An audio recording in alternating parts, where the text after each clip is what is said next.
जयंती 2 अक्टूबर को गांधी जयंती है और गांधी जयंती गांधी जी मोहनदास करमचंद गांधी और लाल बहादुर शास्त्री जो कि भारत के दूसरे प्रधानमंत्री थे उनके ऊपर है। नमस्कार। महात्मा गांधी का जन्म 2 अक्टूबर 1869 को पोरबंदर नामक स्थान पर हुआ था। पोरबंदर जो गुजरात में है और उस टाइम गांधी जी का जन्म अंग्रेज़ों के राज में ही हुआ था। पिता करमचंद गांधी और माता पुतलीबाई कम उम्र में ही चले गए और गांधी जी की 13 साल की उम्र में शादी हो गई थी, क्यों उस टाइम भारत में कम उम्र में शादी हो जाती थी। 1857 में हाई स्कूल पास की और 1991 में फिर वो बाहर से पढ़ाई करके वापस भारत में आए और 1893 में दक्षिण अफ्रीका में नौकरी की, क्योंकि भारत में उस टाइम नौकरी नहीं थी तो दक्षिण अफ्रीका में नौकरी की और वहाँ से कुछ आंदोलन के लिए जो वहाँ पर भेदभाव था, क्योंकि वहाँ पर काले लोग थे और वहाँ पर अंग्रेज़ों का राज था गोरे, तो काले गोरों का भेदभाव चल रहा था, उसको दूर करने का काम गांधी जी ने किया। उससे और गांधी जी और फेमस हुए। तब भारत के नेताओं यहाँ के जो क्रांतिकारी थे जो कि बहुत सारे नेहरू जी, मोतीलाल जी और जो भी तो उन्होंने संपर्क किया गांधी जी से और बोला कि आप भारत में आइए और हम यहाँ पर स्वतंत्र नहीं है, अंग्रेज़ों का राज है, आप हमारी लड़ाई में सहयोग दीजिए, वहाँ नौकरी काम धंधा छोड़ करके। तब नेहरू जी से संपर्क हुआ और भारत आए और नेहरू जी से साथ में मिल करके आज़ादी की लड़ाई लड़ी। गोपाल राव गोखले और लाला राय राजपत्र और बाकी जो क्रांतिकारी थे, सुभाष चंद्र बोस, भगत सिंह और बहुत सारे, तो फिर गांधी जी ने अलग तरीका आज़ादी देश को आज़ाद कराने के लिए, आज़ादी दिलाने के लिए अलग तरीका अपनाया और 1915 में भारत आकर के आज़ादी की लड़ाई में कूद पड़े। 1922 में गांधी जी ने पहला अपना असहयोग आंदोलन चलाया, जिसमें अंग्रेज़ों का कुछ भी सहयोग नहीं करना, असहयोग करना। और 1922 में फिर वो असहयोग आंदोलन में जेल भी गए और फिर 1930 में दांडी यात्रा निकाली, जिसमें 30,000 की गिरफ्तारियां हुई और वो उससे पूरा देश उबल गया और अंग्रेज़ों को बहुत बड़ा धक्का लगा कि अभी देश पूरा जाग गया। और फिर 15 अगस्त 1947 को भारत को आज़ादी मिली और 30 जनवरी 1948 को गांधी जी एक प्रार्थना सभा में नाथूराम गोडसे ने गोली मारकर हत्या कर दी। नाथूराम गोडसे नहीं चाहते थे बंटवारा, इसलिए उन्होंने गोली मारी, लेकिन 15 नवंबर 1948 को उनको फांसी भी दी गई। गांधी जी का अभी वर्तमान में परिवार सब विदेश में ही है। बोल रहे हैं 136 उनके सदस्य, जिसमें 120 सदस्य उनके वंशजों में जीवित हैं, जिसमें 4 PhD धारी हैं और 12 डॉक्टर हैं, 5 इंजीनियर हैं, 5 वकील हैं, 3 पत्रकार हैं, 12 प्रवक्ता हैं, 1 वैज्ञानिक हैं। वो करीब 6 देशों में निवास कर रहे हैं। नोटों पर गांधी जी का पहला जो नोटों पर गांधी जी आए हैं वो 1994 से ज़्यादा शुरुआत हुई, सभी नोटों में आने शुरू हुए, उससे पहले कम थे। वैसे 1946 में शुरू हुई थी फोटो और उससे पहले जो ब्रिटिश किंग था, ब्रिटिश जॉर्ज किंग, उसकी फोटो ही आती थी नोटों पर। गांधी जी ने अहिंसा की लड़ाई लड़ी और देश को स्वतंत्र कराया, उसके लिए गांधी जी की फोटो नोटों पर दी, क्योंकि उनको राष्ट्रपिता का दर्जा दिया गया। अब गांधी जी को महात्मा किस लिए कहते हैं? एक बार रविंद्रनाथ टैगोर और मोहनदास मिले तो गांधी जी ने टैगोर को गुरु जी कहा, तो बदले में टैगोर ने मोहनदास को महात्मा कहा। तब से ये महात्मा की उपाधि मिली हुई है गांधी जी को। फिर गुजरात में बापू बोलते हैं तो बड़े आदमी को बापू बोलते हैं, जो पिताजी के दर्जे का, तो वहाँ से बापू भी बोला जाता है, महात्मा बोला जाता है, गांधी जी बोला जाता है। इस प्रकार से गांधी जी का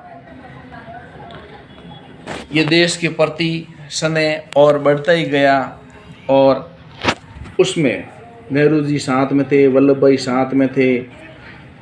इस प्रकार से भारत को आज़ादी मिली, और बहुत सारे क्रांतिकारी, लेकिन कुछ क्रांतिकारी गांधी जी के खिलाफ भी थे, जिनमें सुभाष चंद्र बोस, भगत सिंह, जो कि गर्म दल के थे, और गर्म दल और नरम दल में बिल्कुल नहीं बनता, क्योंकि गर्म दल वाले चाहते कि लड़ाई करके ईंट का जवाब पत्थर से, और पत्थर का जवाब बंदूक से, बंदूक का जवाब तोप से देने की सोच रहे थे। और गांधी जी सत्याग्रह, हिंसा नहीं करना, सत्याग्रह, सत्य के आधार पर लड़ाई करना, असहयोग आंदोलन करना, ये नमक कानून तोड़ना, दांडी यात्रा, इसके द्वारा आज़ादी देने का कोशिश कर रहे थे। गांधी जी की कई बातें हैं जो कि अलग रोचक तथ्य बना हुआ, जैसे उनका जन्म शुक्रवार को हुआ है, और गांधी जी की जो अंतिम दिन जो मृत्यु शहीद हुए वो भी शुक्रवार था। और गांधी जी स्कूल से जो घर जाते थे तो कहीं नहीं रुकते, सीधे दौड़ करके घर जाते थे। और गांधी जी गाय भैंस का दूध नहीं लेते थे, बकरी का दूध देते थे। उनको भेदभाव से नफरत थी, किसी इंसान के प्रति भेदभाव नहीं होना, इसलिए तो उन्होंने भारत को सेकुलरिज्म बनाया, यानी धर्मनिरपेक्ष बनाया। गांधी जी का एक बार दक्षिण अफ्रीका में जूतों का एक जूता गिर गया था ट्रेन में चढ़ते टाइम भीड़ में, तो उन्होंने फिर दूसरा जूता भी वहाँ छोड़ दिया, ताकि दूसरा जूता दूसरे के काम आ सके। किसी के दो जूते होते तो एक जूता किसी के काम नहीं आता। समय के बड़े पाबंद थे, 10 मिनट लेट होते तो उनको अच्छा नहीं लगता था। और अंतिम समय वही हुआ जब गांधी जी और वल्लभ भाई की मीटिंग थी 1948 में, और वो 10 मिनट लेट हुए, और लेट होने पर उनकी हत्या हुई, जबकि बाकी टाइम में वो समय के साथ में जाते थे। राष्ट्रभाषा वे हालांकि गुजरात से ताल्लुक रखते थे और गुजराती बोलते थे, लेकिन उनको राष्ट्रभाषा हिंदी की बहुत अहमियत देते थे। और सत्य के प्रयोग, जो कि उनकी आत्मकथा है, उसमें उनको सत्य की बात बताई गई है कि सत्य के द्वारा आदमी जीता जा सकता है, सत्य की जीत होती है। ऐसे उसमें प्रयोग, ये आज़ादी के आंदोलन की कहानियाँ और सत्य स्वरूप उसका बहुत सारा उसमें विश्लेषण किया गया है। अपने फोटो खिंचवाने से चिढ़ते थे, फिर भी अंग्रेज और बाकी के लोग फोटो खींचते थे। आजकल तो फोटो खींचना, हाँ दूर है तो आ जाता, हाँ मैं भी खिंचवा लेता हूँ, लेकिन उस टाइम फोटो खिंचवाने से चिढ़ते थे। और सबसे ज़्यादा उस टाइम फोटो गांधी जी के ही खींचे जाते थे।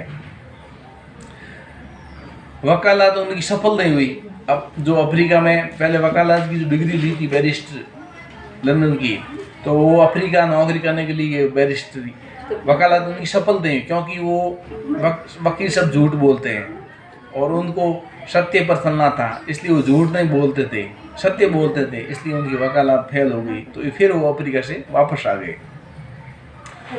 उनको पैदल चलना अच्छा लगता था, इसलिए वो पैसे भी साधन नहीं थे, और सैकड़ों हजारों लोगों को साथ में लेके चलना बहुत मुश्किल होता है, इसलिए वो पैदल सफर ही करते थे। उनकी शव यात्रा भारत की सबसे बड़ी शव यात्रा थी। जब 1948 में गांधी जी की हत्या हो गई थी, तो उसमें 10 लाख लोग आए थे, और वो दुनिया की, भारत की नहीं, दुनिया की सबसे बड़ी शव यात्रा मानी जाती है। ये गांधी जी के जो कुछ रोचक तथ्य हैं, और उसके अलावा और भी काफ़ी रोचक तथ्य हैं।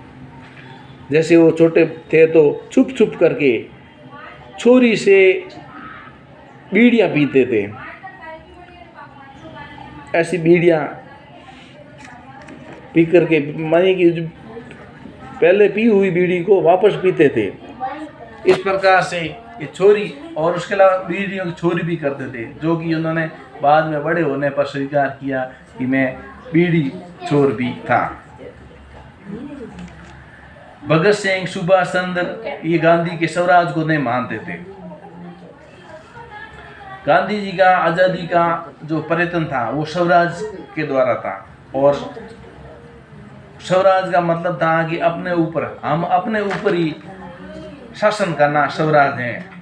तो उनमें दो तरह का स्वराज था, एक पर्सनल स्वराज और एक सामाजिक स्वराज। और इस स्वराज को कैसे हासिल किया जा सकता है? एक तो सत्याग्रह के द्वारा, एक अहिंसा के द्वारा। और सत्याग्रह का जो उन्होंने आंदोलन किया और जो अहिंसा का किया, उसमें कितने सफल रहे वो तो आप आज़ादी के पूरा इतिहास देखते ही हैं। लेकिन कुछ हद तक 50% इसमें गांधी जी का रोल है, इसलिए तो नोटों पर आए हैं। भगत सिंह, सुभाष चंद्र बोस गांधी जी की स्वराज को नहीं मानते थे। गांधी जी पाश्चात्य और आधुनिकता के खिलाफ थे, क्योंकि अंग्रेज इधर थे और वहाँ यहाँ पर अपनी संस्कृति यहाँ पर थोप रहे थे। गांधी जी नहीं चाहते कि अंग्रेजों की संस्कृति यहाँ पर थोपी जाए। हालांकि गांधी जी खुद बैरिस्टर की पढ़ाई की तो इंग्लिश तो जानते ही थे, लेकिन फिर भी वो धोती कमीज में रहते थे, और बाद में कमीज को भी छोड़ दिया, नंगे बदन भी रहते थे। जबकि नेहरू जी आधुनिकता के पक्षधर थे। उन्होंने पंचशील योजनाएं शुरू की जब प्रधानमंत्री बने, और सबके से सूत काटना गांधी जी ने ये शुरुआत की थी कि सभी अपने अपने काम पर निपुण हो, इसलिए चरखा की शुरुआत गांधी जी ने की। फिर वो चरखा धीरे धीरे चक्कर में हुआ, और वो चक्कर फिर धीरे धीरे झंडे में समाहित हो गया, हमेशा आगे बढ़ने का। इसलिए ऐसा सिस्टम से उसमें प्रोग्रेस हुआ।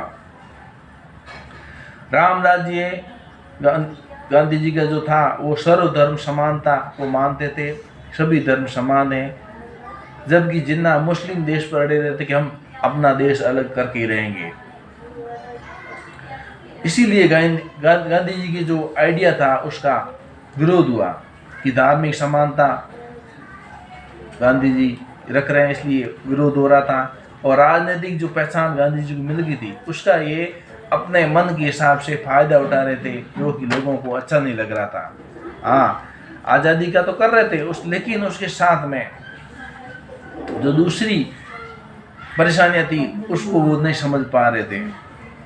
तो जो राजनीतिक पहचान थी उसका फायदा गांधी जी को मिला। देश का बंटवारा न हो, लेकिन फिर भी गांधी जी ने देश का बंटवारा कर दिया, तो उससे लोग नाराज थे। भगत सिंह को बचाने का गांधी जी ने प्रयास किया, लेकिन लोग मानते हैं कि भगत सिंह जी को बचाने का प्रयास गांधी जी ने नहीं किया। तो ये तो अभी उस टाइम का जो सीसीटीवी कुछ कैमरा लगा हुआ तो मालूम होगा, लेकिन वो था नहीं। तो जो इतिहास अपन को मिल रहा है वही अपन बता सकते हैं। इस प्रकार से गांधी जी ने भारत में आज़ादी की लड़ाई लड़ी, और आज़ादी की लड़ाई लड़ते हुए अपने आप को शहीद किया। तो गांधी जी अपने शरीर पर कपड़े बहुत कम पहनते थे, सिर्फ धोती पहनते थे और ऊपर लंगोट धोती थी और ऊपर नंगे बदन रहते थे। इस प्रकार से गांधी जी का जीवन भारत को आज़ादी दिलाने में कामयाब रहा। उनके साथी जो कि